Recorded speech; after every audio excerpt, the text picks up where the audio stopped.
Oke, kita mulai. Terakhir kita sudah bahas eh, sampai apokastasis ya.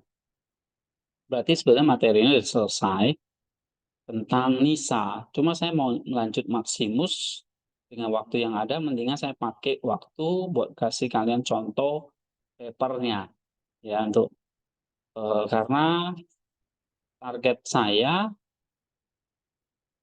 atau apa eh, key result ya, maksudnya hasil yang ingin saya capai adalah kalian bisa membuat sebuah paper dengan satu variabel dulu deh. Misalnya eh, konsep manusianya ya kan.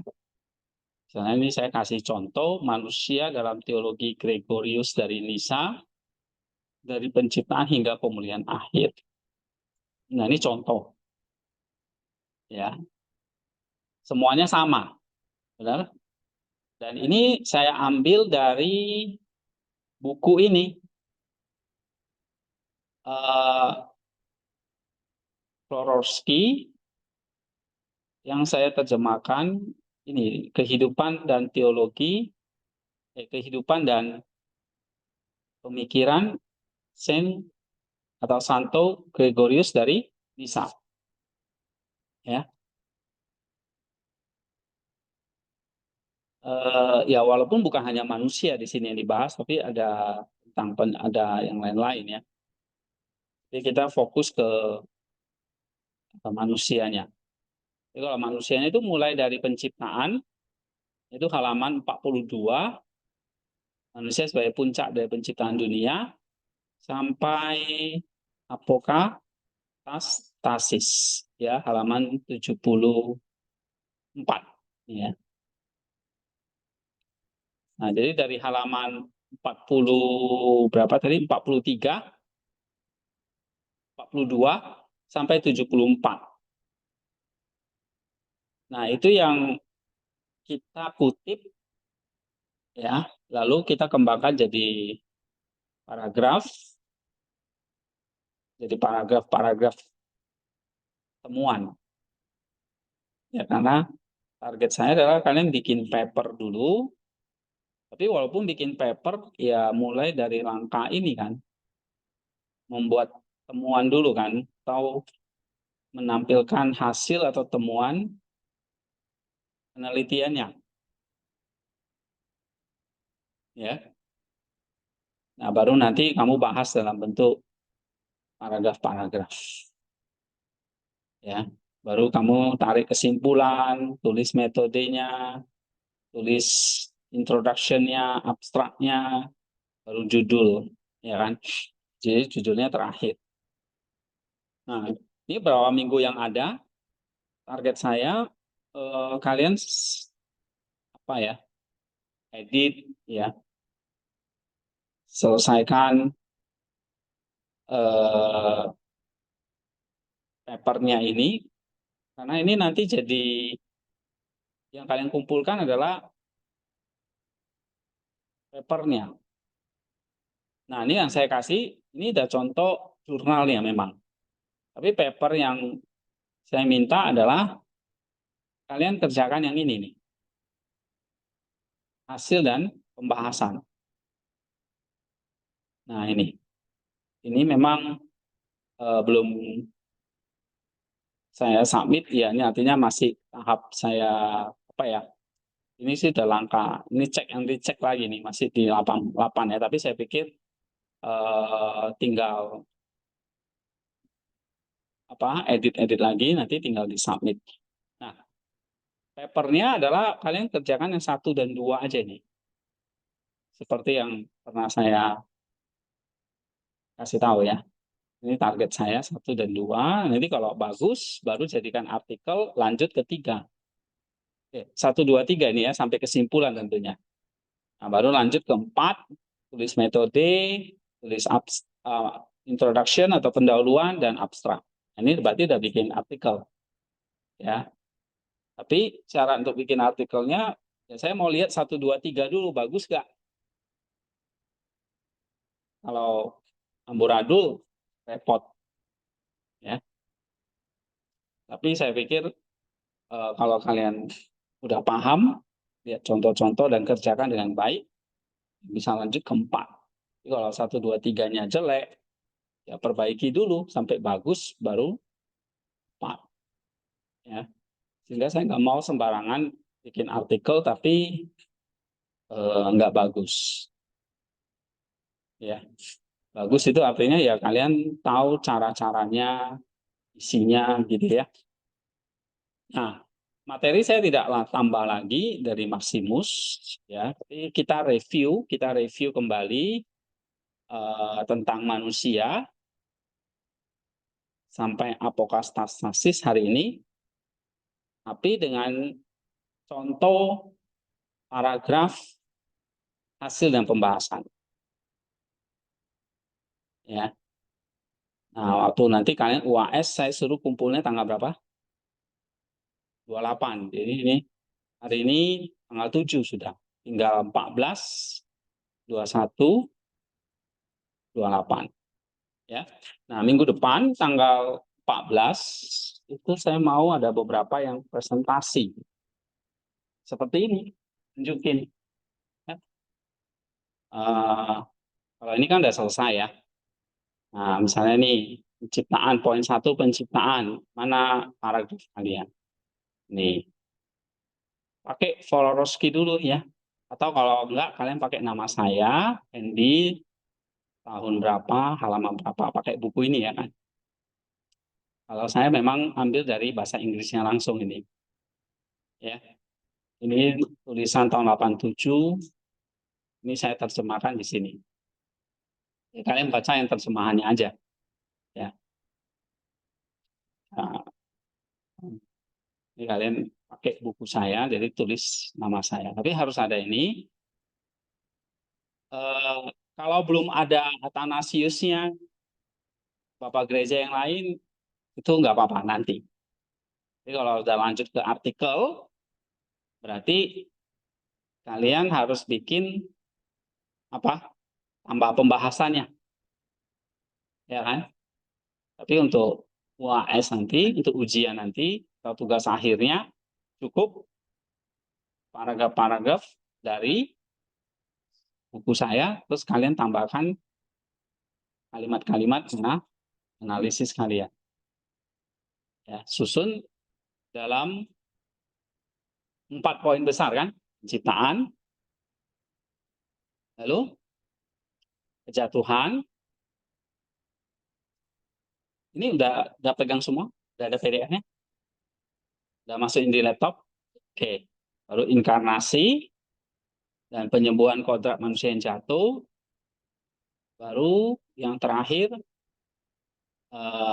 penyempurnaan atau pemulihan universal. Ya, ini kalau dari Nisa dia nggak hanya sampai kebangkitan atau penghakiman, tetapi ada masa namanya pemulihan universal. Oke, ini ya. Hari ini kita mau lihat contoh ini sambil kita review materinya. Dan minggu depan nggak ada materi baru, tapi kita fokus sampai 3 minggu ini kita fokus ke tugas kalian. Supaya ya ada waktu untuk, sebenarnya waktunya saya sudah kasih banyak dari beberapa minggu yang lalu kan.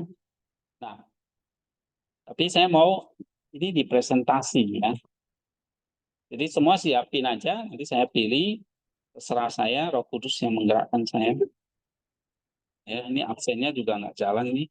Masa baru 11. Ini udah sampai nih, beda ini. Ini tingkatnya Krisman nih contohnya. Krisman dan Arvin ini bisa beda ini. Hari ini udah ke 14, berarti 15. Ini nggak jalan ini. Mana nih? Ini diperbaiki nih. Tanggalnya salah. 9, 19, 22, 29. Ini saya kan nggak pernah absen ini.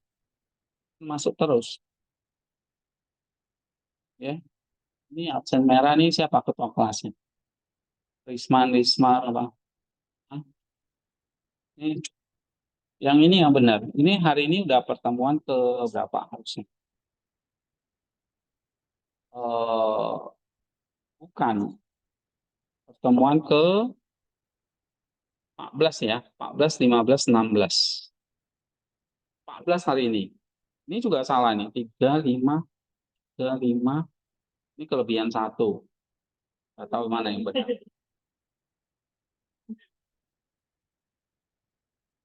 Ya ini ada yang salah-salah nih.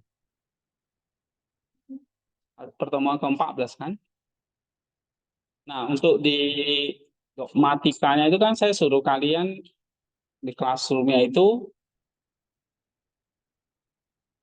eh, classroomnya itu udah 11, 12. Iya benar.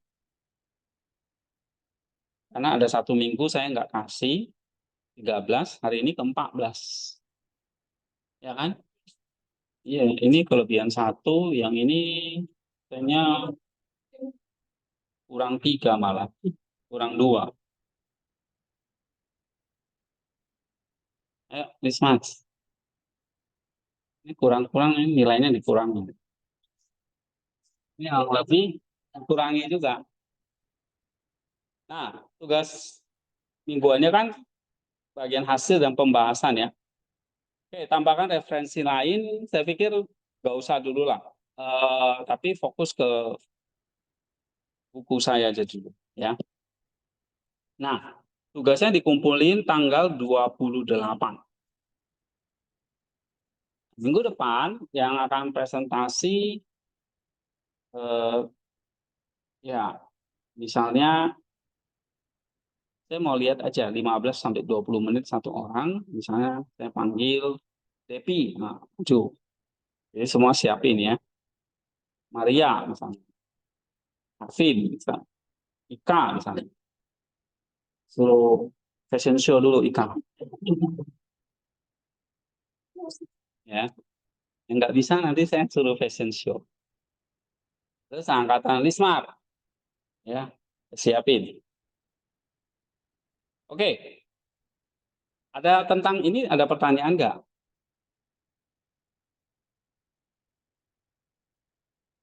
Kalau nggak ada pertanyaan? Jadi kalian pakai laptop ya? Eh, Rata-rata punya laptop kan semua. Kalau enggak, tinggal pinjam temannya nanti colok ini. Baca hasilnya, nanti kita sama-sama perbaiki. Gitu. Ya untuk minggu depan sama minggu depannya lagi. Nanti tanggal berapa? Tanggal 14 sama 21. Jadi tolong 2 minggu ini kalian kerjakan tentang hasilnya. Pembahasannya nggak usah dulu. Pembahasan itu kan berarti harus tambah referensi lain. Nah, itu nggak usah dulu. Tapi kalau kalian bisa, silakan. Ya, kalau target saya hanya sampai eh, nisanya aja. Fokus ke nisanya dulu. Tapi nanti kalau bikin artikel, ya harus ada pembahasannya. Harus ada misalnya kutipan-kutipan dari Bapak gereja yang lain atau artikel lain. Gitu. Nah, contohnya seperti ini ya. Tadi ada pertanyaan apa? Dari Depi. Apa? Ada? Ya, nanya apa? Apa? Iya, ya. Hasilnya. Membahas yang seperti ini. Kalau pembahasan kan nanti seperti ini. Topik, evidence, analisis. Evidence-nya satu aja dulu.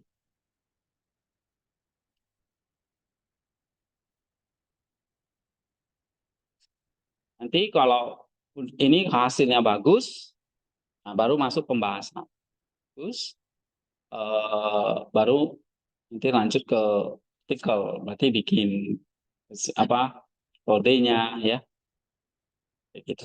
Jadi kalian bikinnya hasilnya sama nanti yang kalian kumpulin juga kesimpulannya ya, kesimpulannya ini. Jadi 1, 2, 3. Cuma pembahasannya satu satu buku aja dulu, hanya dari Nisa dulu ya, atau dari buku ini. ya. Nah, dari buku saya ini. Oke. Nah, sekarang kita lihat contoh ya. Misalnya coba kita buka yang kita udah bahas kembali sambil kita overview lagi ya. Kita review ini ya. Penciptaan manusia atau manusia sebagai puncak dari puncaknya ya dari penciptaan dunia. Ini kan ada satu topik, terus ya kita ringkas gitu ya. Jadi misalnya jadi satu paragraf ini. Oke, coba baca Imelda. Manusia sebagai tujuannya adalah Iya. ini adalah menciptakan manusia bukan hanya bagian dari dunia, tetapi dengan diciptakan terakhir ia menjadi penguasa dan Allah menata dan melihat dunia seperti istana kerajaan. Jadi manusia dan manusia dikenalkan ke dalam dunia. Nah ini bukan untuk mendapatkan apa yang tidak ada di dunia, tetapi untuk menikmati apa yang ada. Bagian sebagai pengamat dan sebagian lagi sebagai penguasa. Jadi sebuah di 1987. Dalam konteks ini, manusia bukan hanya komponen dunia, tetapi juga pengamat dan pengatur yang menikmati dan mengelola semua yang ada di dalamnya. Menurut George Florovsky, pandangan hidrogelis dari Nisa menegaskan bahwa manusia memiliki peran unik yang disertai dengan hati-hati oleh Allah. Seperti yang disampaikan oleh Anastasius, manusia adalah gambar hidup dari keilahian yang tetap. Athanasius 2011 mengatakan dengan demikian manusia memiliki peran dan tempat yang unik dalam skema besar penciptaan alam. Iya. Nah, misalnya ini kan ada paragraf ini ya.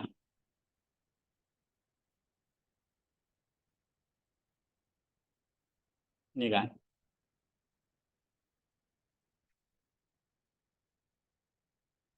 Manusia itu penguasa pengaturnya. Allah memerintahkan menghiasi dunia seperti istana kerajaan demi manusia. Dan manusia dimasukkan ke dalam kesempurnaan ini. Ya kan? Ini. Itu dikutip ini. Ya kan? Nah, ini kan saya kutip ini.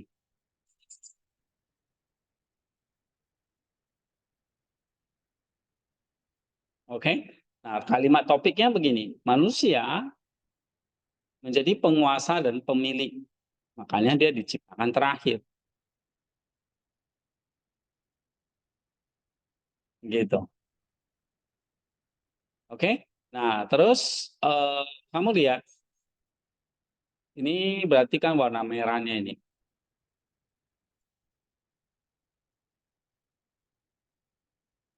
Ya kan? Ini warna apa? Ya. Gimana cara gantinya?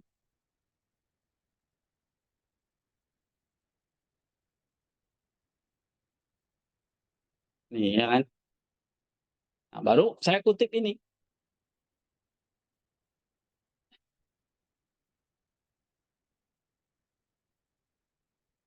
Ya toh?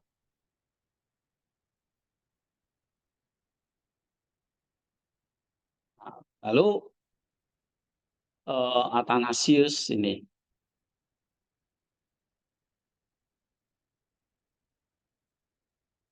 Oke, nah ini baru kesimpulannya.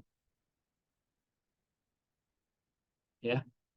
Nah, terus Nisa juga bahas natur manusia adalah ganda.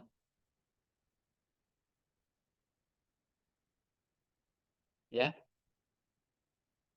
Nah, apa ini? Misalnya saya bikin kalimatnya seperti ini. Coba baca lagi. Dan manusia adalah satu sisi yang pusat atau besar lengkap dari alam. Yang kecil yang mengisi semua elemen yang dibentuk yang besar. Allah menciptakan manusia terakhir sehingga manusia dapat merangkum setiap jenis kehidupan di dalam dirinya. Ya. Namun ini bukan kehormatan utama manusia. Gregoris bertanya, apa yang kita dapatkan dengan menganggap manusia sebagai gambar dan rupa dunia? Gregoris mempertimbangkan bahwa manusia adalah penguasa karena ia diciptakan dalam gambar Allah. Manusia adalah medium melalui mana pekerjaan Allah diselesaikan di dunia. Manusia mengandung kodrat intelektual dan kodrat yang bergantung pada indera untuk persepsi. Iya, ini kutip, ini kan kalimat topiknya nih. Ini kutipan ini.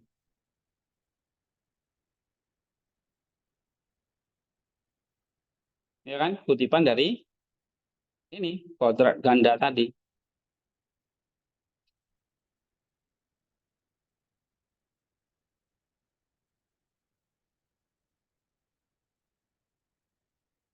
Saya buka Word-nya aja ya.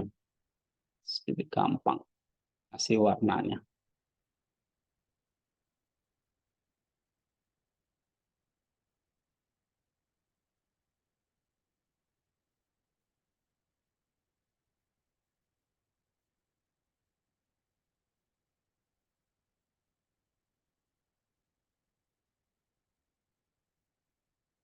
Ya, ini kodrat manusia adalah ganda. Nah, warna merah ya kan? Nah, ini semua kutipan dari buku Florovsky.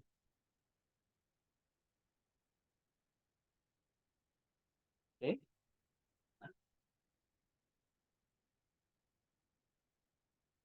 coba baca. Bismarck. Manusia mencari kasusnya. Ini kodrat manusia adalah ganda atau ya sambung sini aja lah. Penelitian modern. Di kapasitas ini memeriksa bagaimana kapasitas kognitif, kognitif dan Sensori. Sinkronis.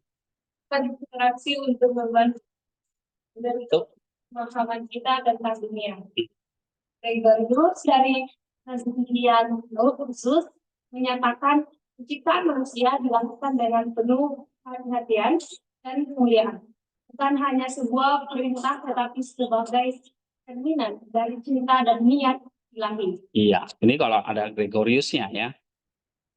Misalnya kemarin, nah ini kan kita pernah bikin ya. Seperti ini kamu lanjutkan. Ya kan? Ini, lalu si analisis, si kontribusi. Ya toh? Nah, cuma kan kemarin nggak semua. Ya, jadi ini bisa dipakai. Oke. Nah, kalau kamu lihat ini contohnya ini juga boleh dipakai. Cuma ini udah lebih lengkap karena ada pembahasannya. Ya. Oke, sekarang kodrat manusia ganda. Nah, ini menurut Nisa, manusia dicipta sebagai pengatur atau penguasa atas dunia ini dan punya dua kodrat. Apa saja? Satu, nah, satu dia punya kodrat intelek dan kodrat persepsi. Itu dia. Ya. Jadi kalau dia kodrat persepsi dia mengatur dunia, dia kodrat intelek dia bisa berrelasi dengan Allah itu maksudnya. Nah, dia mencerminkan dunia tapi juga menjembatani ranah materi dan ilahi. Nah, itu dia. Jadi manusia itu nggak hanya roh tapi juga tubuh, nggak hanya tubuh tetapi roh. Jadi materi dan non materi. Itu dalam diri manusia, kodrat manusia yang ganda. Ya. Lalu nih,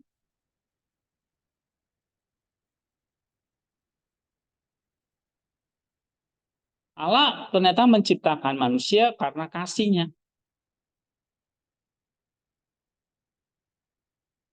Ya. Allah menciptakan manusia itu karena kasihnya. Nah, misalnya saya bikin kalimatnya seperti ini.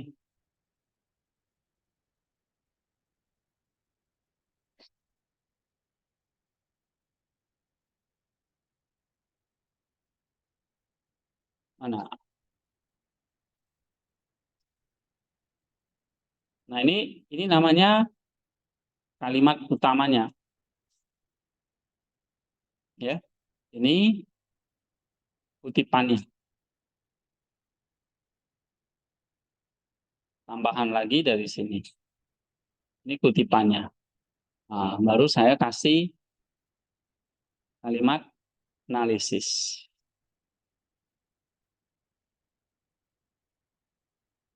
Ya kan? Coba bacaan. Allah menciptakan manusia karena cintanya dan agar manusia dapat menjadi peserta dalam kemuliaan. Nah, sekarang ini. Terus, Inilah sebabnya Allah membuat manusia dalam gambar dan rupanya, sehingga manusia menjadi gambar hidup dan keilahian yang kekal. Semuanya mengenali apa yang mirip dengannya, dan agar kita menjadi peserta dalam keilahian, harus ada sesuatu dalam kodrat kita yang kita miliki bersama dengan kodrat Allah. ya. Terus, Penelitian terbaru seperti artikel Greenberg menggambarkan 4 dimensi dari gambar Allah: martabat intrinsik, kemampuan, ketertarikan pada cinta, dan mesianisme kenabian. Selain itu, artikel Van Foster meriksa kemungkinan memperluas konsep gambar Allah pada hewan non-manusia. Analisis ini menunjukkan bahwa penciptaan manusia bukan hanya peristiwa biologis, tetapi juga teologis yang diresapi dengan implikasi spiritual yang mendalam. iya.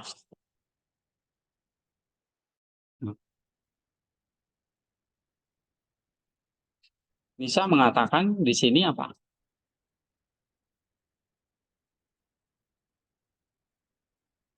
Allah membuat manusia dalam gambar dan rupanya. Supaya manusia menjadi gambar hidup dari keilahian yang kekal. Atau supaya dia bisa menjadi peserta dalam keilahian. Nah, ini kan dari buku ini.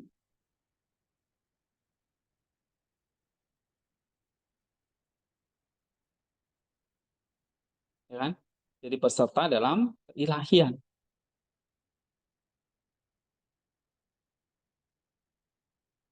Sehingga harus ada sesuatu dalam kodrat kita yang kita miliki bersama dengan kodrat Allah. Jadi manusia bisa menjadi peserta dalam kebahagiaan ilahi karena punya kodrat non-materi tadi.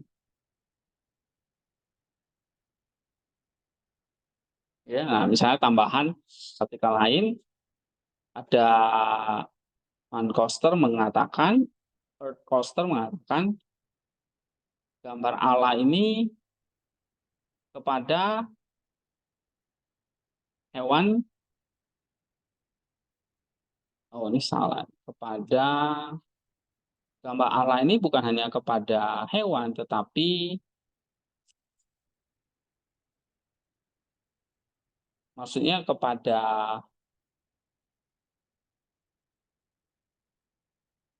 binatang ini ya. Yaitu manusia. Ya. Nah, ada 4 dimensi dari gambar Allah: martabat, kemampuan, cinta, dan kenabian. Nah, 2 kutipan ini kan mengatakan bahwa manusia sebetulnya bukan hanya biologis, tetapi juga teologis. Karena konsep gambar Allah itu diperluas. Ya, diresapi dengan implikasi spiritual yang mendalam. Ya. Oke. Nah, sekarang misalnya kita bahas lagi nih. Gambar Allah dalam diri manusia. Seperti apa? Jadi kalau ini, kenapa manusia itu sebagai puncak dari ciptaan? Karena manusia punya kodrat ganda dan dicipta untuk menjadi peserta dalam kebahagiaan ilahi. Ya. Nah, gambar Allah dalam diri manusia.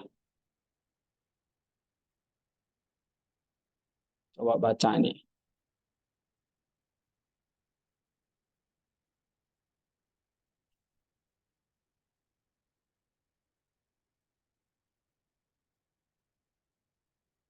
Sofi, coba.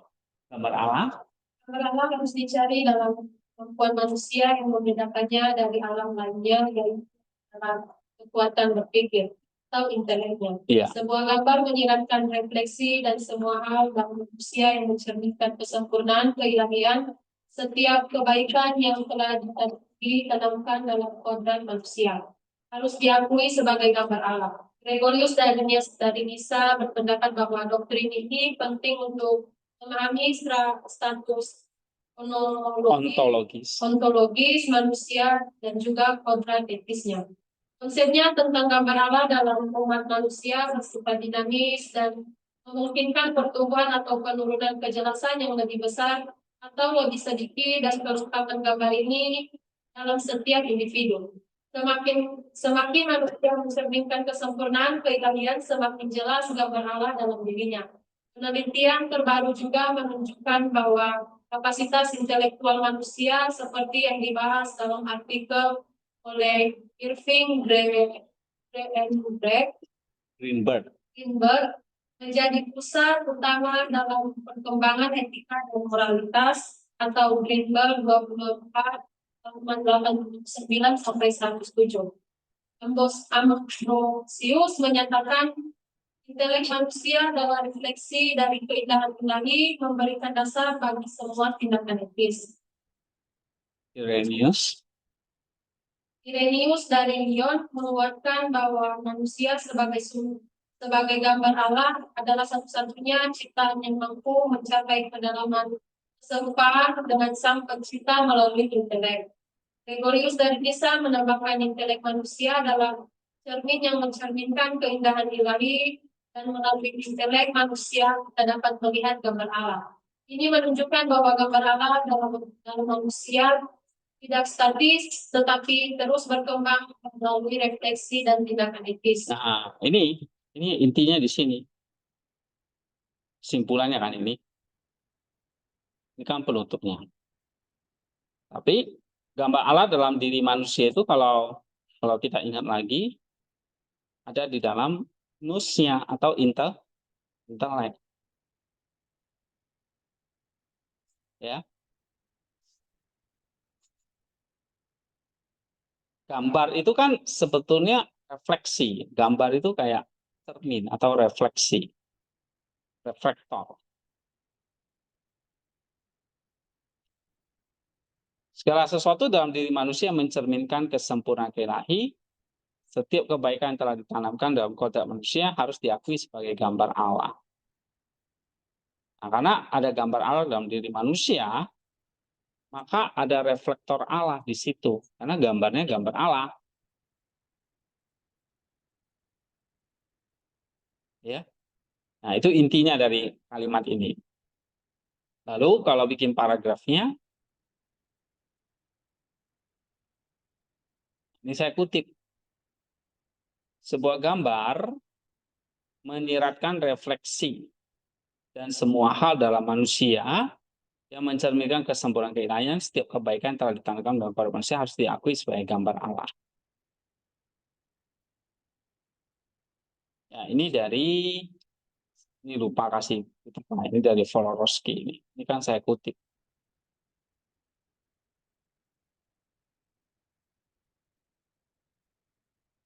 Oke.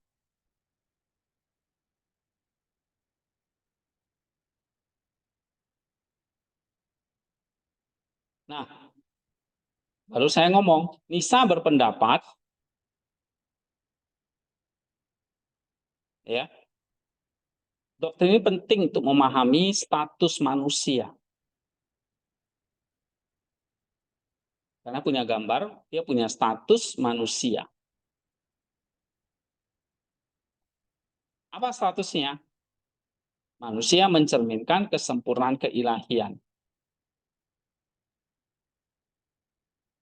Jadi kalau dia gambar Allah, manusia itu jadi refleksi kesempurnaan keilahian.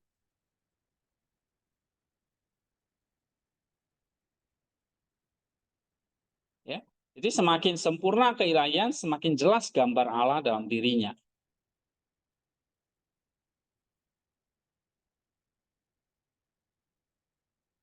Jadi gambar Allah itu berkembang melalui refleksi dan tindakan etis. Nah, ini dari buku ini. Nah, kalau kemarin kita bahasnya gimana? Iya, misalnya nih, gambar Allah, kedua kan? Gambar Allah dalam diri manusia terletak pada inteleknya. Nah, seperti ini kan.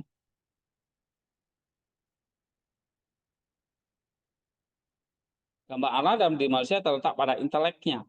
Bisa berpendapat ini. Baru kamu kasih penjelasan. Jadi inteleknya itu atau gambar Allah itu harus dinamis berkembang menjadi serupa dengan dia. Ya, karena itu adalah refleksi kesempurnaan ilahi. Jadi kalau kamu bercermin, kamu melihat dirimu kan, dirimu itu adalah refleksi dari kesempurnaan Allah. Maka itu gambar Allah.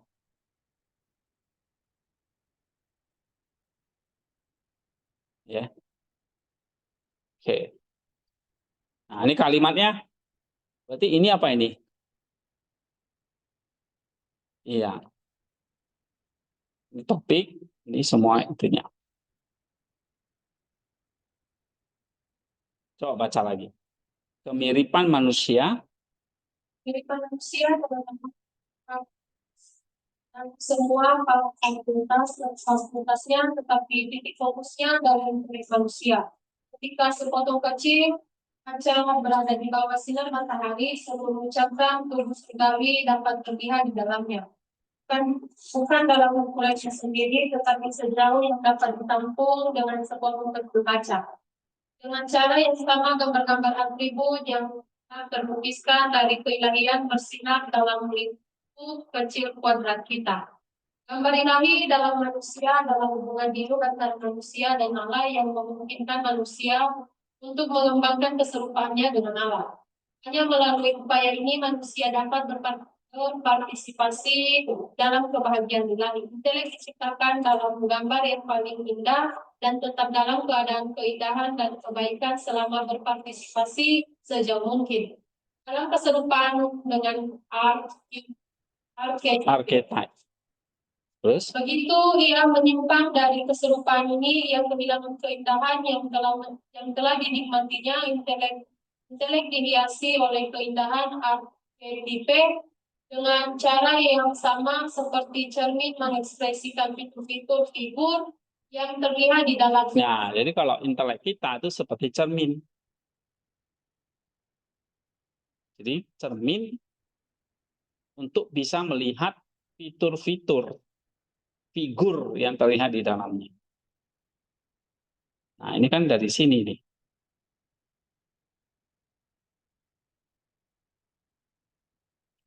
Ya kan? Jadi kalau gambar Allah ada dalam diri manusia, terletak di mana? Di inteleknya.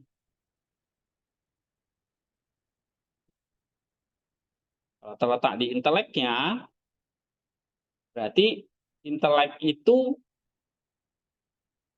mencerminkan fitur-fitur figur yang terlihat di dalamnya.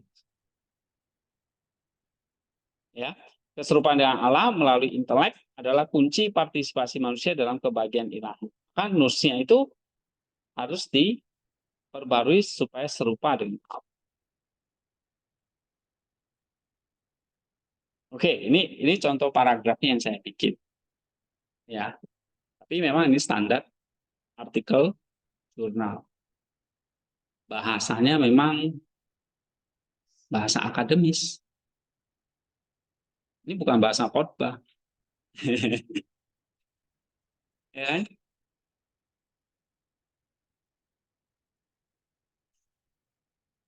Ada pertanyaan nggak?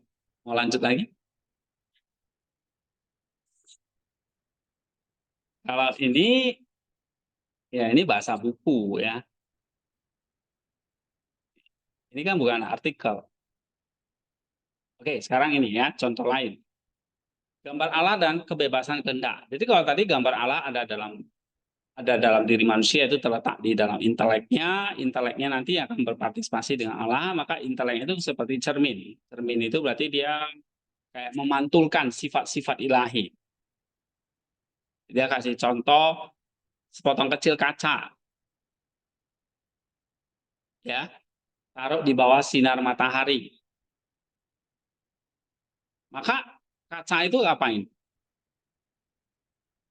Memantulkan cahaya matahari. Kita juga intelek itu memantulkan sifat-sifat ilahi. Intinya itu yang mau dia katakan. Ya. Cuma kalau dituliskan ya lebih panjang gitu. Ya. Nah, untuk apa?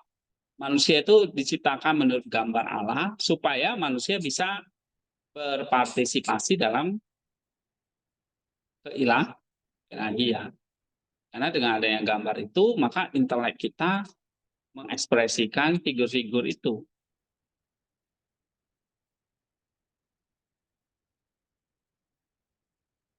Ya.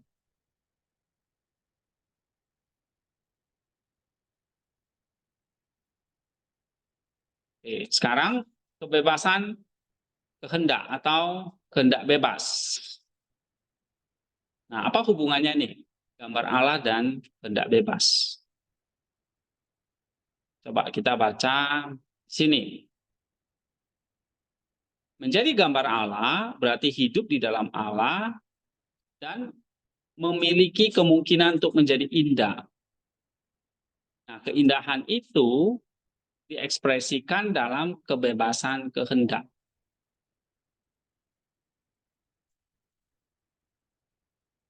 Ya. Nah, kebebasan kehendak manusia itu independen dari kekuatan alam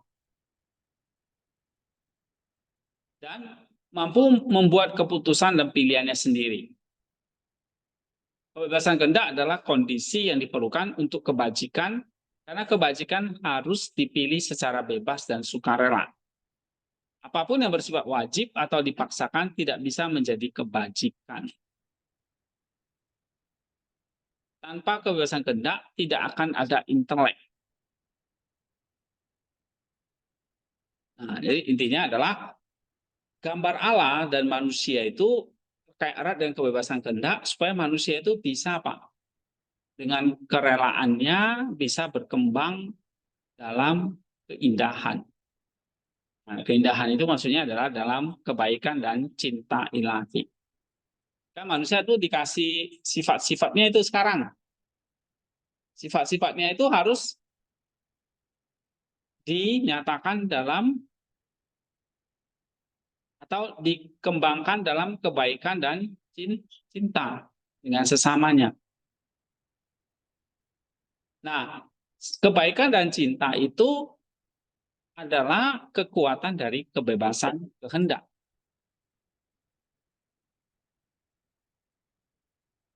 Nah, itu maksudnya. Ya. Nah, kemudian misalnya dia bahas apa lagi di sini? Status ontologis. Ya. Di dalam gambar Allah dari gambar Allah dalam diri manusia.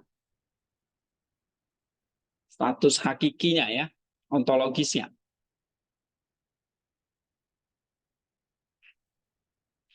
Nah, status manusia atau gambar Allah itu di sini ya.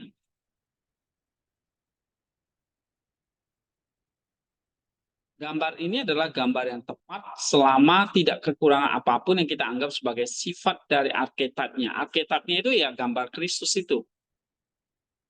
kita fotokopiannya.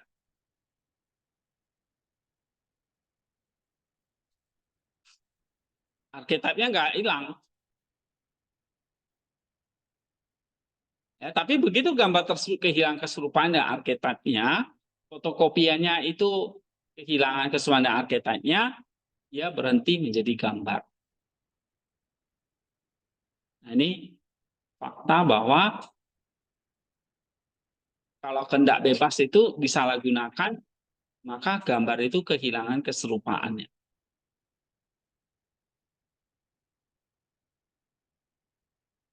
Ya. Kenapa? Karena di sini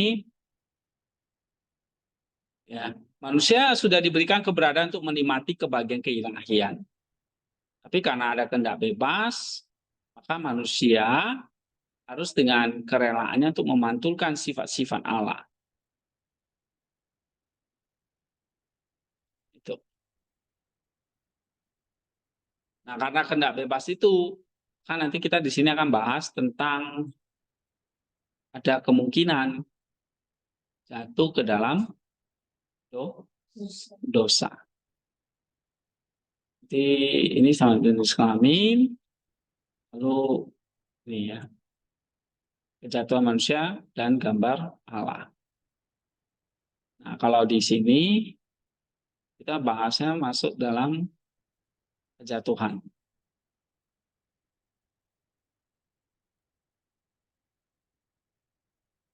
Ya.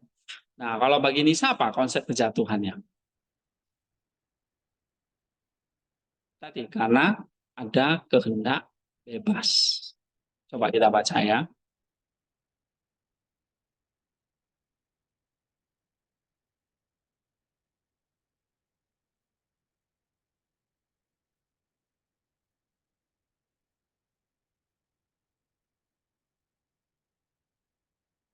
Ini dua operasi simultan, kita skip aja. Ini aja langsung aja ya. Kejatuhan dalam dosa. Coba baca. Depi. Setelah kejatuhan manusia, itu membedakan aslinya dan mengenali gambar Allah dalam dirinya. iya, Gregoris dari Nisa bertanya, di mana keserupaan jiwa dengan Allah?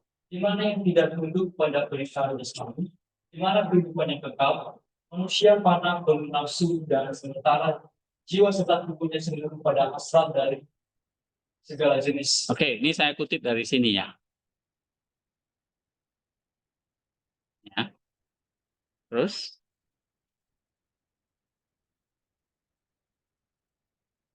keserupaan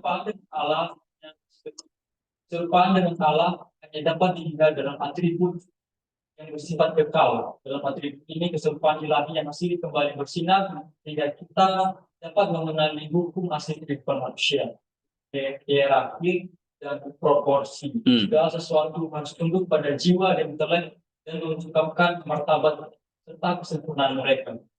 Ini adalah makna ketenangan apatia. Apatia yang tenang adalah yang bertentangan dengan nafsu. Indikasi sebenarnya dari keadaan nafsu adalah bahwa hierarki dalam diri manusia terganggu dan terbalik.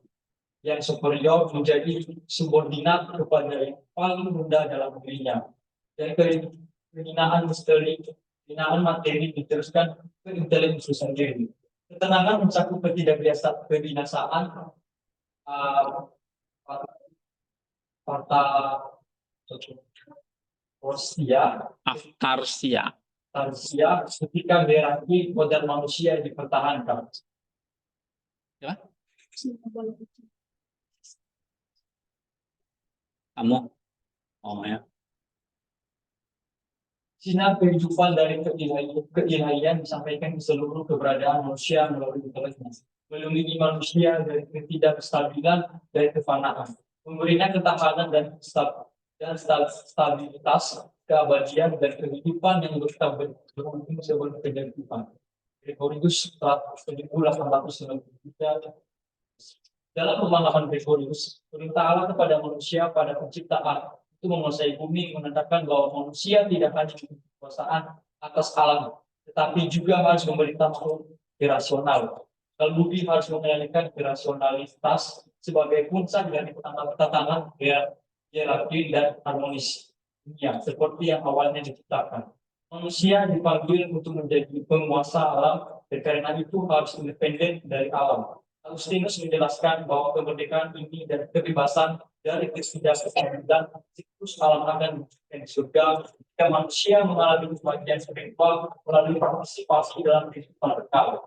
Hal ini menunjukkan bahwa kejatuhan manusia mengakibatkan distorsinya gambar alam dalam dirinya. Namun melalui pembentukan hierarki yang tepat, manusia dapat mencapai keserupaan dengan alam dan menikmati kebahagiaan sekali. Iya.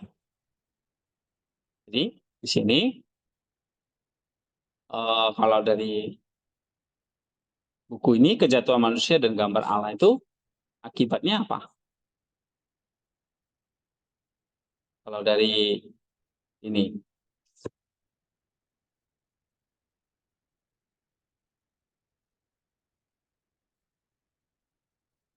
akibatnya apa? Gambar Allah itu jatuh dalam dosa itu membuat gambar Allah itu jadi apa? Hah? Tidak lagi atau rusak dalam pengertian apa?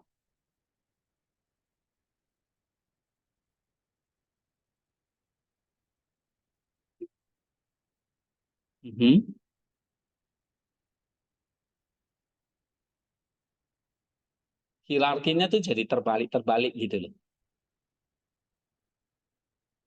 Allah yang harus utama malah jadi bawah. Itu artinya gambar Allah itu jadi rusak. Ini dia katakan ya. Di mana keserupaan jiwa dengan Allah? Di mana rasa tunduk penderitaan jasmani? Di mana kehidupan yang kekal? Manusia nggak cari itu lagi. Jadi yang utama malah jadi yang terakhir. Yang nggak perlu jadi yang utama. Nah, itu gambar Allah dalam diri manusia itu rusak. Artinya hierarkinya jadi kacau balau. Itu.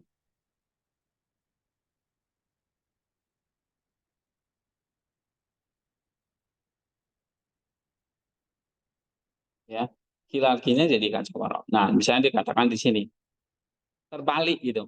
Signifikansi sebenarnya adalah karena bahwa hierarki dalam diri manusia terganggu dan terbalik. Yang superior menjadi subordinat. Jadi yang harusnya Allah itu yang superior malah subordinat.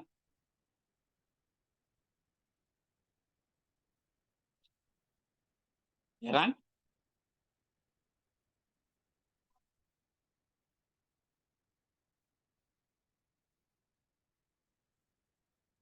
Itu. Nah, di sini bisa menjelaskan itu.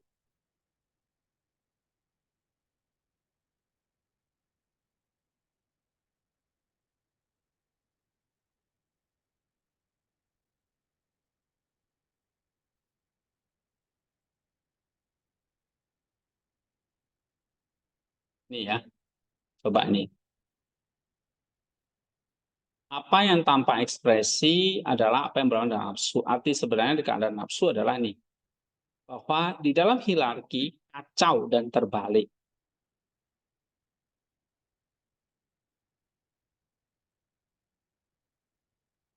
Nah, jadi gambar Allah yang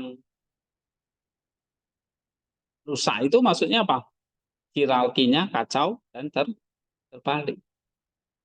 Nah, ini yang dijelaskan di paragraf ini. Nah, ini ya. Kejatuhan manusia mengakibatkan terdistorsinya gambar Allah dalam dirinya.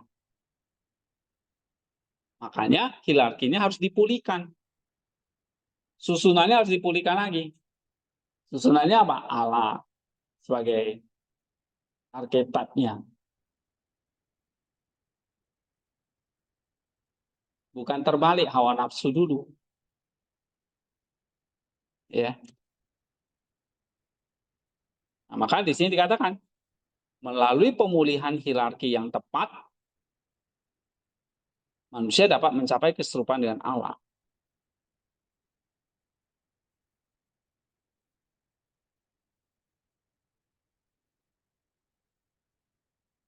Jadi, kenapa Allah memerintahkan manusia menguasai dunia? supaya manusia di atasnya, bukan dunia yang di atas manusia. Sekarang kan terbalik. Ya, dunia yang menguasai manusia. Nah, kita punya akal budi atau di sini intelek ya. Intelek harus mengendalikan irasionalitas sebagai puncak dari tatanan hierarkis dan harmonis. Jadi kalau Allah memberi kita kuasa menguasai dunia, itu artinya kita menjadi penguasa. Dan ini independen dari alam. Berarti ada hierarkinya. Allah, manusia, alam. Nah, sekarang terbalik. Alam atau manusia dulu, Allahnya paling bawah. Allahnya justru nggak penting. Nah, ini artinya jatuh manusia dalam dosa. Contoh tadi yang ular itu kan. Adam dan Hawa itu dalam kehendak bebasnya melanggar perintah Allah. Berarti dia nggak mengutamakan Allah lagi, dia mengutamakan apa? Dunia, kenikmatan dunia. Atau dia mau menjadi serupa dengan Allah. Berarti dia mengutamakan dirinya.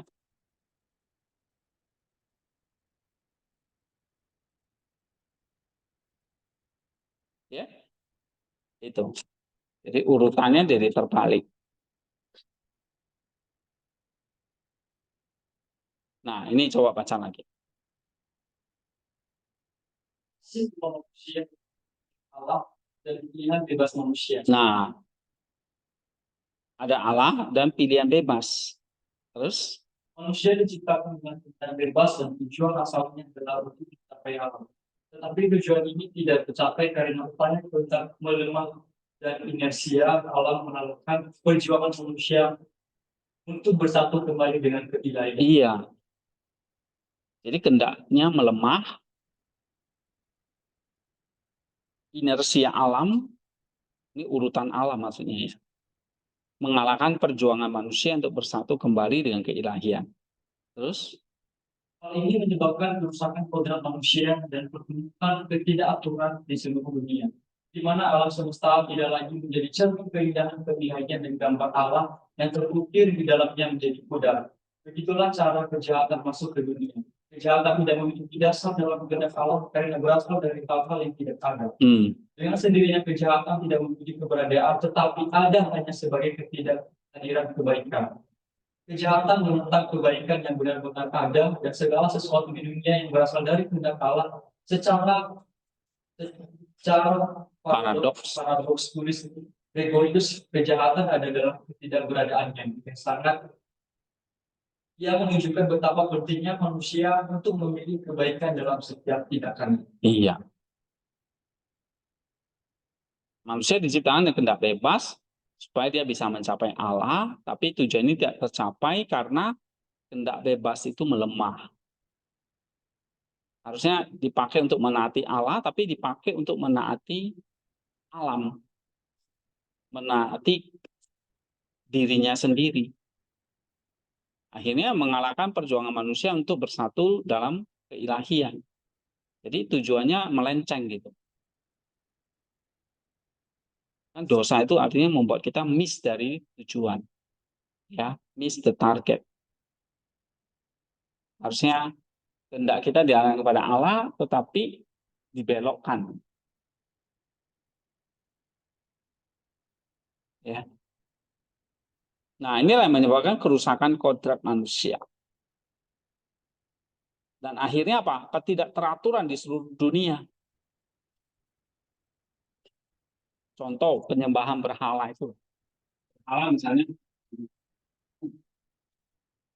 lembu itu ciptaan ya.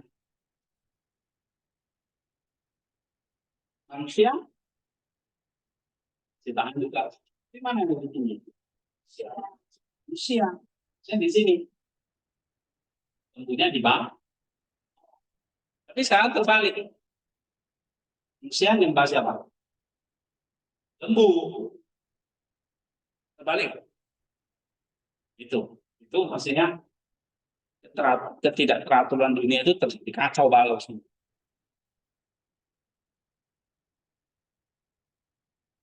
Oh, enggak. Maka Allah itu sekarang kita menyembah berhala.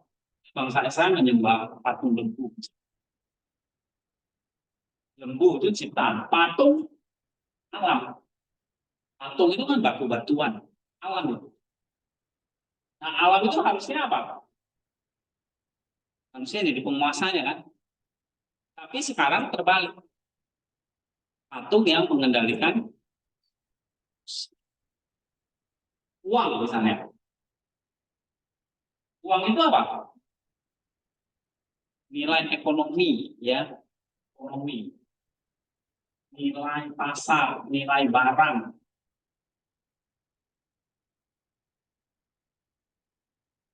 Nilai dari satu barang, nah itu uang. Ciptaan kan, alam ini. Ada barang, ada uang. Nah, jadi barang itu sebetulnya nilai dari barang itu uang. Ya, tapi ya, sebetulnya nilai dari barang itu ciptaan. Jadi nilai dari ciptaan. Sekarang manusia itu harus penguasa atas uang atau uang yang mengendalikan manusia.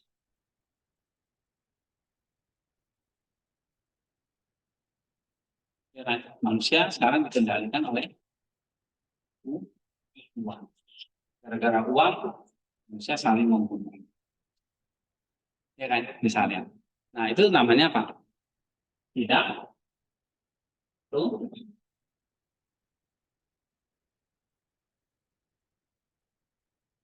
Akibatnya apa? Ketidakteraturan seluruh dunia di mana alam semesta tidak lagi menjadi cermin keindahan Tuhan. Karena nggak teratur, nggak indah lagi. Gambar Allah yang terukir di dalamnya menjadi tidak. Karena ya nggak teratur lagi. Ya. Nah, begitulah cara kejahatan itu masuk. Kejahatan tidak punya dasar dalam kehendak Allah karena berasal dari hal-hal yang tidak ada. Kejahatan itu bukan keberadaan, tapi hanya sebagai ketidakhadiran kebaikan. Kejahatan menentang kebaikan yang benar-benar ada. Kebaikan yang benar-benar ada yaitu Allah itu sendiri. Jadi nggak ada yang di luar Allah. Yang ada adalah Allah dan kebaikan. Jadi nggak ada namanya kejahatan. Kejahatan itu ada itu karena hanya istilah ketiadaan atau ketidakhadiran baik. Misalnya kamu lihat ada orang kecelakaan.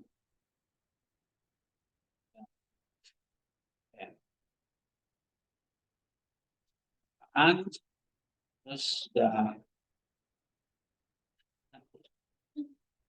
setengah mati. Umpama Tuhan Yesus itulah dirampok habis. Orang lain lewat, rumah lewat. Itu ketiadaan kebaikan. Itu disebut kejahatan. Ya, jadi kalau kita nggak tolong, itu ketidakhadiran dan itu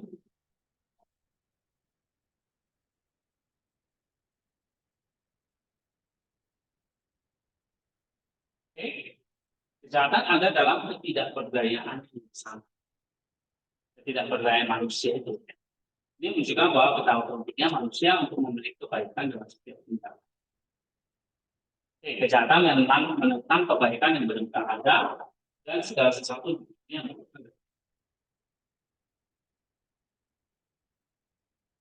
Ya.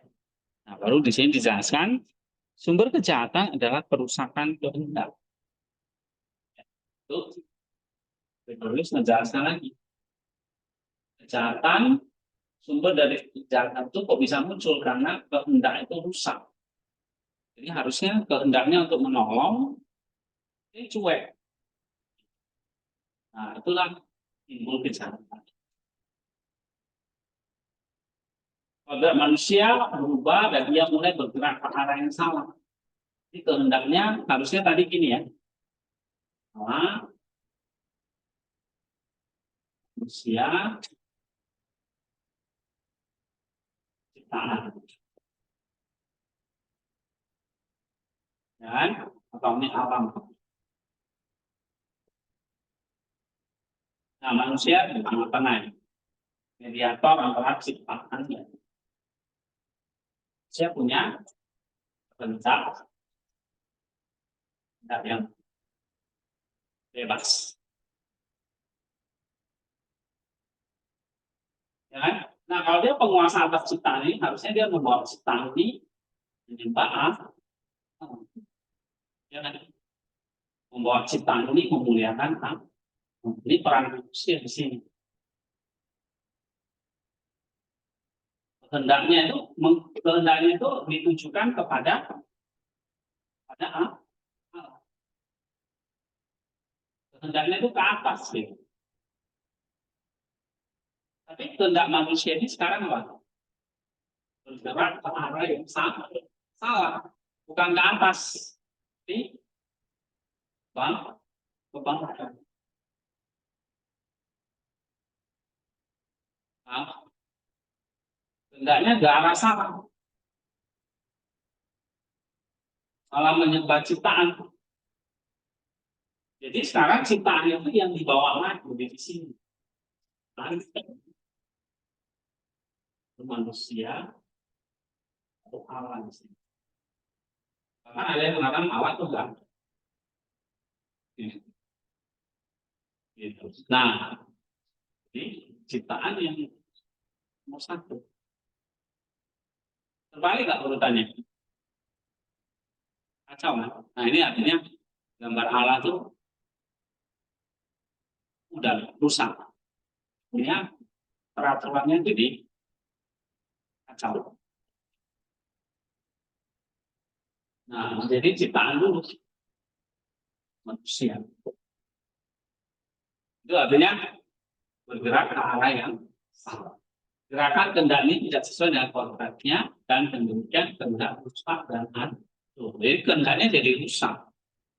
Karena harusnya Adam dan Hawa itu kan taat kepada Allah kan. Dia malah taat kepada ciptaan. Apa ular, godaan dan segala macam. Iblis itu ciptaan kan. Nah, dia takutnya nggak ada ciptaan.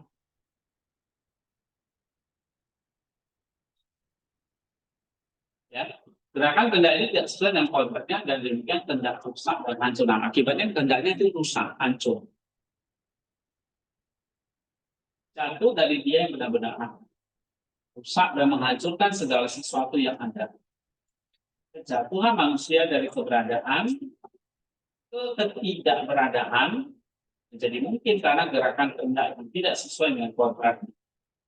Jadi kehendak manusia itu akhirnya beralih ke sini, ciptaan dulu.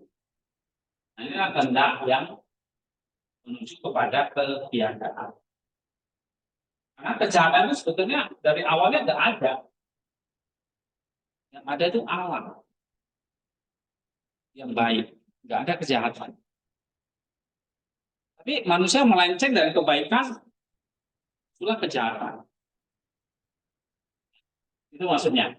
Jadi manusia itu membuat dari keberadaan yang baik menjadi ketidakberadaan itu yang jahat. Dosa adalah konsep berkembang dalam pikiran tentang sesuatu yang tidak memiliki keberadaan. Tidak memiliki keberadaan tapi kan kejahatan. Jadi konsep berkembang dalam pikiran tentang kejahatan seolah yang tidak ada itu nyata. Jadi seolah kejahatan itu nyata ada. Padahal itu tidak ada. Kebenaran adalah pemahaman tanpa keraguan tentang dia yang benar-benar. Itu cuma siapa? Dia. Siapa dia? Allah. Yang benar-benar ada itu siapa? Yang Allah. Baik itu. Jahat itu nggak ada. Oke. Penelitian terbaru menunjukkan kejahatan adalah distorsi. Kejahatan itu adalah karena distorsi, kerusakan kehendak dan realitas yang ada secara tidak stabil. Sehingga pemahaman dan perbaikan kehendak manusia menjadi krusial. Nah, bisa melanjutkan. Bagaimana Allah harus datang memulihkan kehendak manusia. Jadi kehendak ini harus dipulihkan. Dari sini pindah ke sini lagi. Kehendaknya harus dipulihkan, mengutamakan Allah. Maka Yesus mengatakan, carilah dahulu kerajaan Allah, dikendalikan. Hendaknya diarahkan ke situ. Paulus mengatakan, apa itu? Paulus 3 itu. Coba baca Paulus 3. Ayat 1.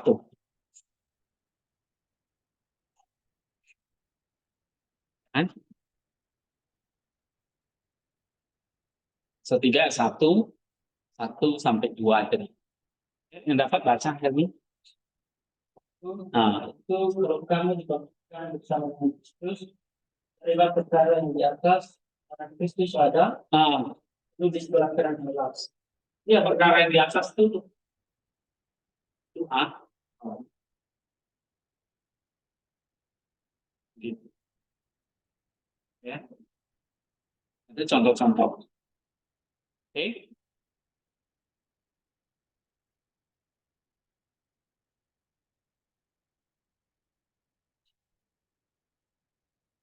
Nah, lanjut lagi.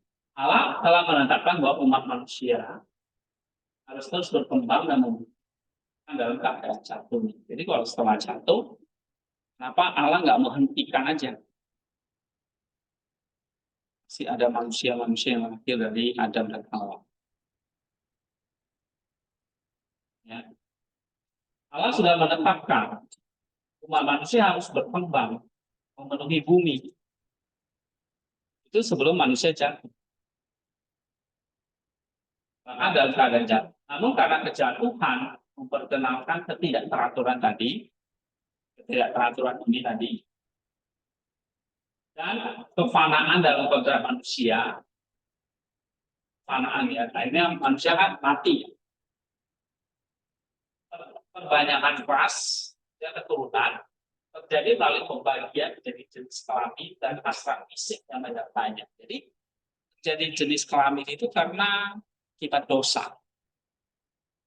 Seandainya Adam dan Hawa dulu tidak berdosa, tidak ada hubungan jenis kelamin. Jadi gimana manusia bisa lahir? Dia nanti lahir sendirinya. Hawa itu akan lahir sendiri tanpa sakit dan sebagainya. Ya. Tidak ada hasrat fisik, tidak ada nafsu seks. Makanya nanti setelah semua dipulihkan, manusia di dalam mulai universal itu ada nafsu seks lagi. Ada. Karena nafsu seks itu memang dari awal harusnya nggak ada. Ya. Agustinus menyatakan bahwa dosa memasuki dunia melalui ketidaktaatan dan karena hadiran kejahatan bersifat etis dan bukan hanya. Gregorius, kejahatan manusia menyebabkan dia tunduk pada hukum dunia materi. Keburukan materi tersembunyi dalam intelek. Jika dia terpisah dari musuh.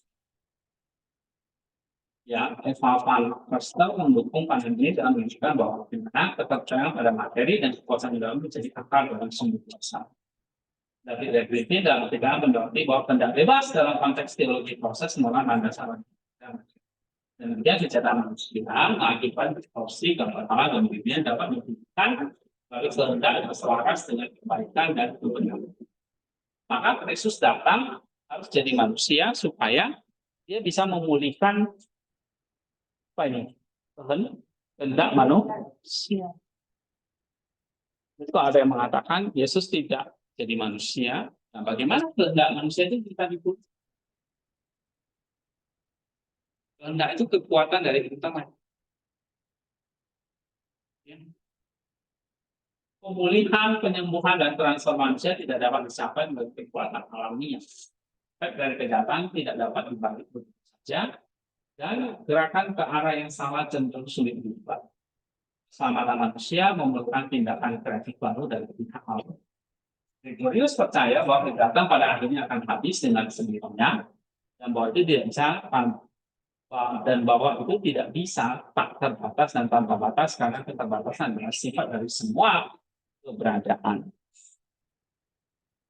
Hanya dalam upaya untuk mencapai kebaikan gerakan tanpa batas mungkin terjadi karena ini adalah tujuan tidak pernah dapat dicapai sepenuhnya. Gerakan ke arah yang berseberangan tidak dapat berlanjut selama karena kejahatan tidak meluas ke dalam tidak berhindaraan tetapi dilingkupi oleh batas-batas tertentu yang diperlukan. Nampaknya kebaikan sekali lagi mengikuti dalam suksesi setelah batas-batas kejahatan. Hal ini menegaskan bahwa kebaikan pada akhirnya akan mengatasi batas-batas kejahatan. Nah, dia mengatakan bahwa di sini karena kejahatan itu kan ketidakberadaan ya kan? Kejahatan itu pada akhirnya akan habis dengan sendirinya bahwa itu tidak bisa tak terbatas dan tanpa batas karena keterbatasan adalah sifat dari semua keberadaan. Jadi, karena dan sifat dari semua keberadaan adalah keterbatasan, ya maka kejahatan itu sebetulnya adalah sesuatu yang apa ya? Di sini dia katakan adalah sesuatu yang punya batas-batas. Ya, ini dari buku ini.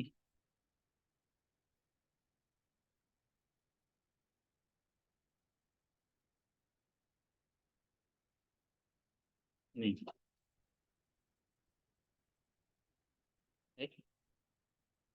Hilang. Ya, batas-batas kejahatan.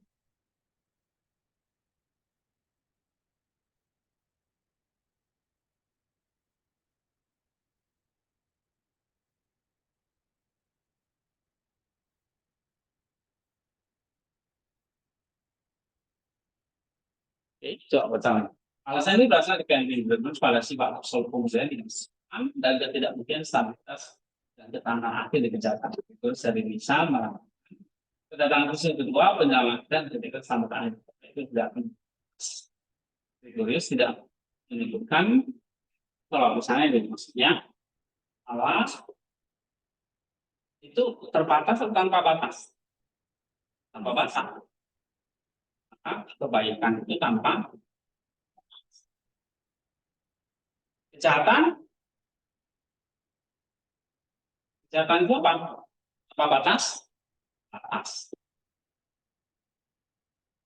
ya karena dia sebetulnya apa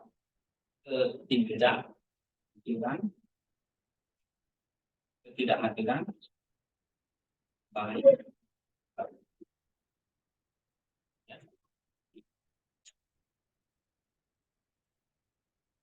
Nah, kapan itu?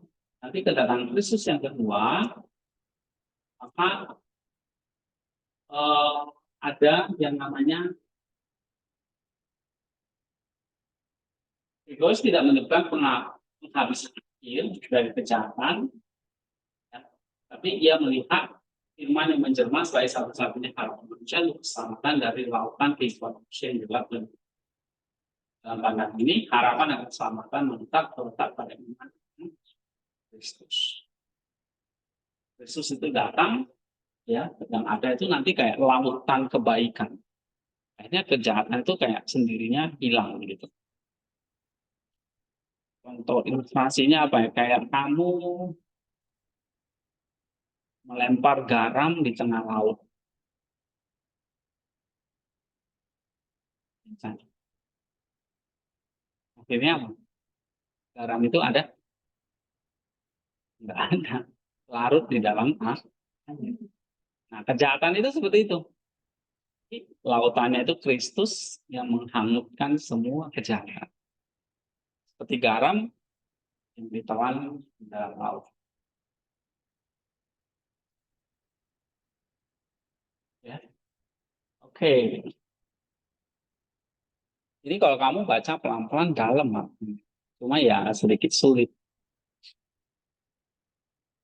Sekarang itu kejahatannya inkarnasi.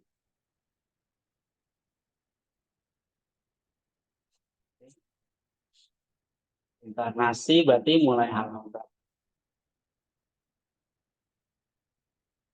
Nih, inkarnasi ya.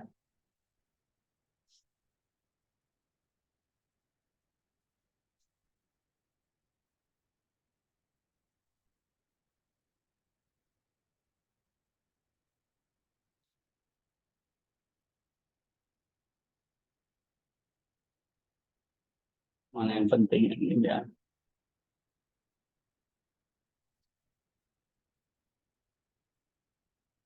Tujuan dasar inkarnasi adalah kebangkitan dan deifikasi manusia.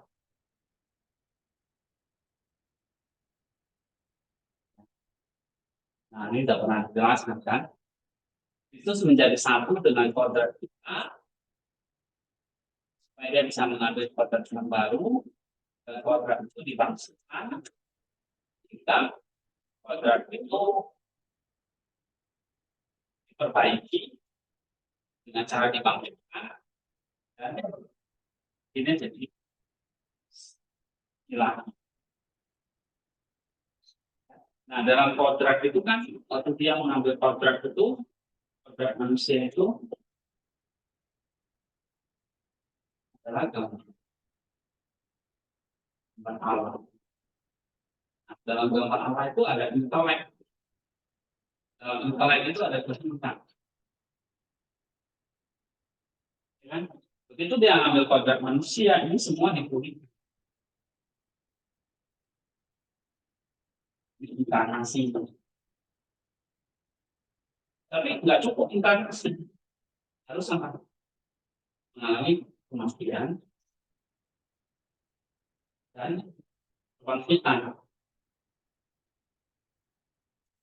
Dengan kematian dan kebangkitan ini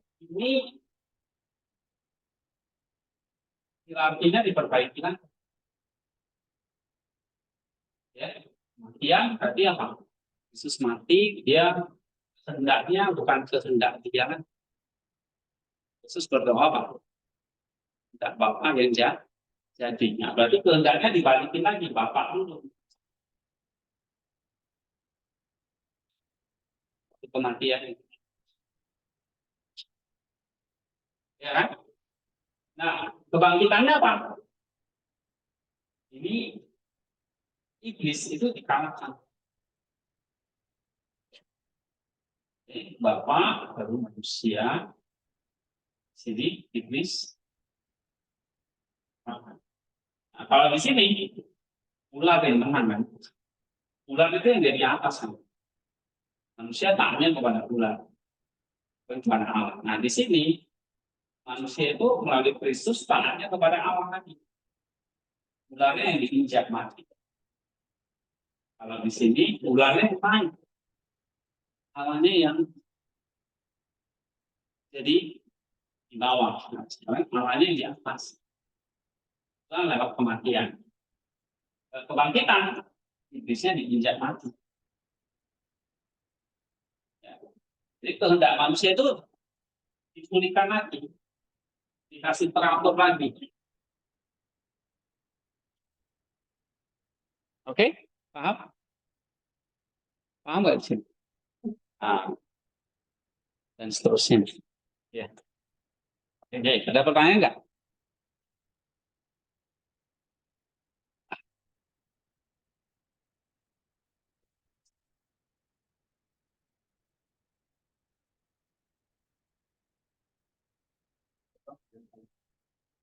Ya.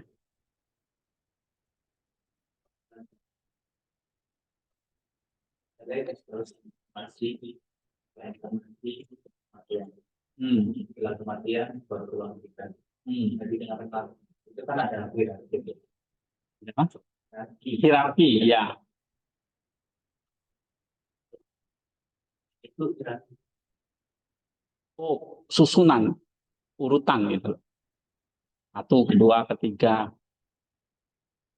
Yang perbaiki dalam. Ya, keteraturannya diperbaiki. Kehendaknya kepada Allah dulu. Itu lewat kematian Kristus itu. Maka Kristus berdoa, kehendakmu yang jadi. Itu dia memperbaiki kehendak kita. Kehendak kita itu hanya kepada Allah. Ada keteraturan lagi. Iya, keteraturan lagi.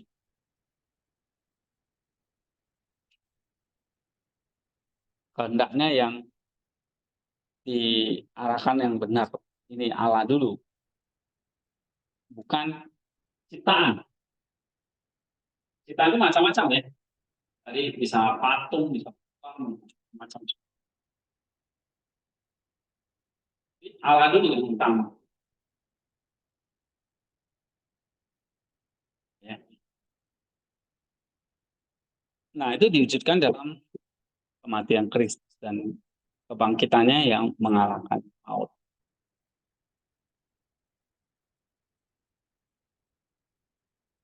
Ini nanti kalau kamu baca, ya itu dia jelasin. Ini ya.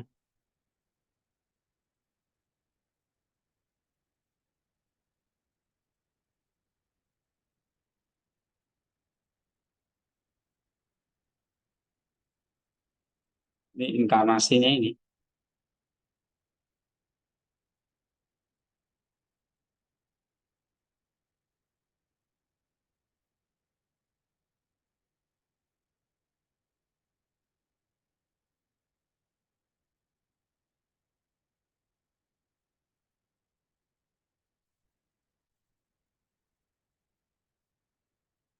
Jadi dia kematian juru selamat adalah unik.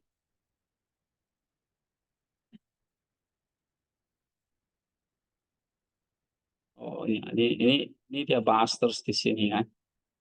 Kesatuan ini dua kodrat Kristus, kemudian dua fase dalam pengingat kodrat manusia. Nah, ya semua ada di sini nih. Ya. Dan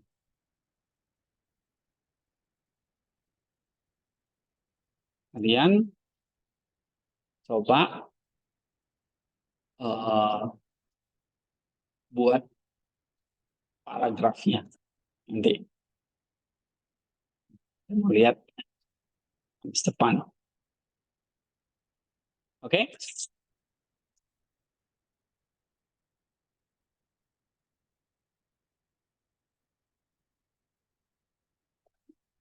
Nah, ini kalau udah masuk formula universal berarti di mana itu?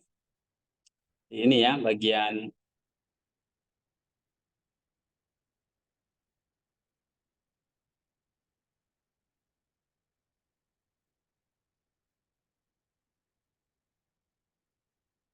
ini akhir zaman dan kebangkitan universal terus sampai apokatas sis.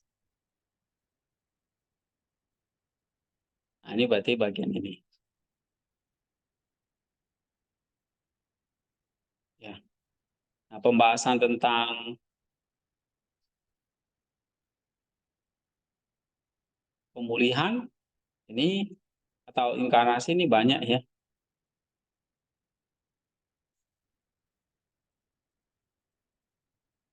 Gitu. Oke. Nah, ini banyak.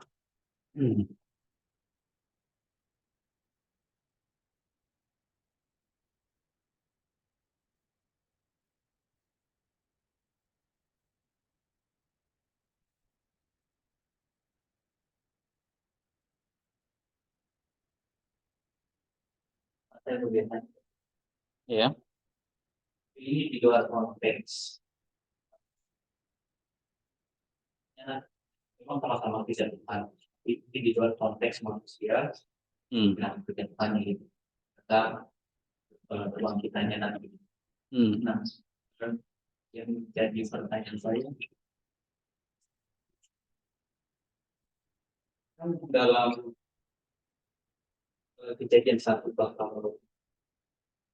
itu kan untuk hal itu ya, alas kebiro dan pelayanan yang lain. Jadi dalam pertanyaan saya di situ, orang malaikat ini termasuk ciptaan juga setelah itu melayang-layang di atas air, dan kan ada tuh namanya bintang timur yang jatuh ya.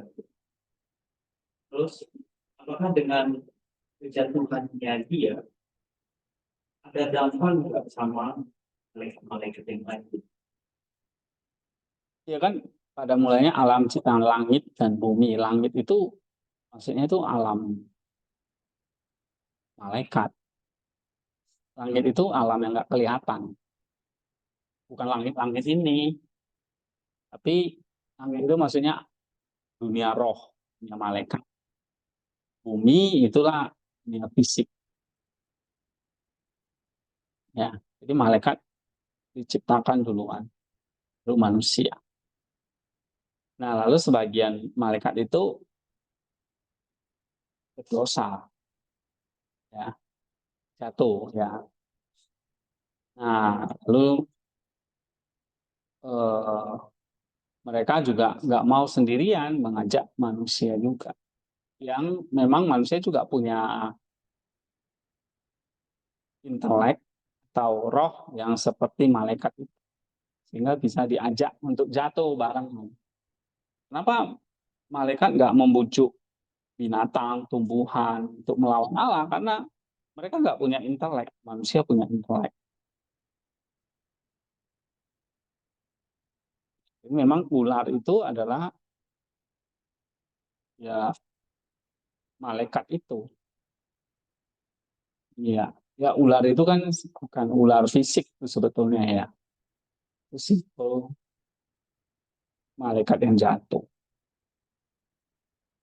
Ya, jadi ular itu eh, bahasa bahasa simbolis tentang eh, si jahat. Ya, jadi si jahat itu atau si iblis itu yang menggoda manusia. Di Kejadian pasal 3.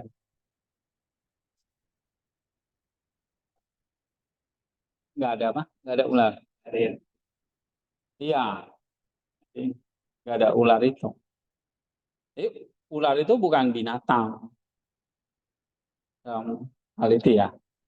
Itu simbol dari si iblis. Ya, ular yang dalam kejadian itu kan.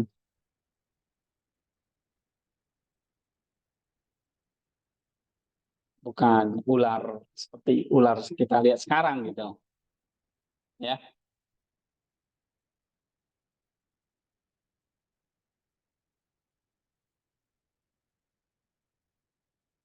ada lagi pertanyaan? Kalau nggak ada, kalian kerjakan sisa waktu yang ada, finishing ya. Minggu depan saya mau lihat nih hasilnya gimana. Bagus atau hancur lebur? Semoga bagus ya. Oke.